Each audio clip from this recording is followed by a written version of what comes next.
നല്ല വചനം കുറിവാക്യം വായിച്ചിട്ട് ചരിത്രം, ലോകസംഭവം, രാജഭരണങ്ങൾ, വരാൻ പോകുന്ന രാജഭരണം, കഴിഞ്ഞുപോയ രാജഭരണം, ഇതെല്ലാം പ്രസംഗിച്ച് ആർക്ക് മനസ്സിലാവും?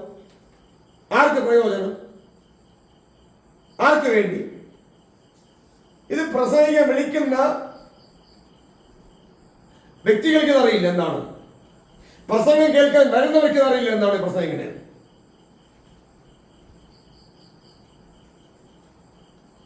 പിന്നെ ചിലർ രോഗസൗഖ്യത്തിന്റെ പേര് പറഞ്ഞ് ഇങ്ങനെ അങ്ങ് ആ ഒരു വിധത്തിൽ അങ്ങ് ശുശ്രൂഷ പോകും.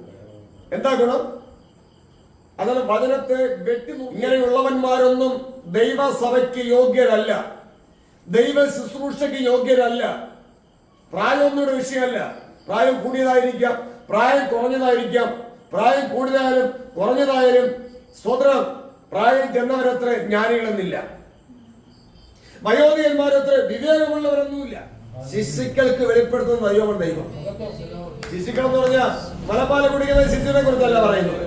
വചനമെന്ന മായമില്ലാത്ത പാൽ കുടിക്കുവാൻ മനം തിരിഞ്ഞു വരുന്ന ആരാണോ അവരെ കുറിച്ച് സ്വർഗരാജ്യം പറയുന്നത് അവർ ശിശുക്കളാണ്.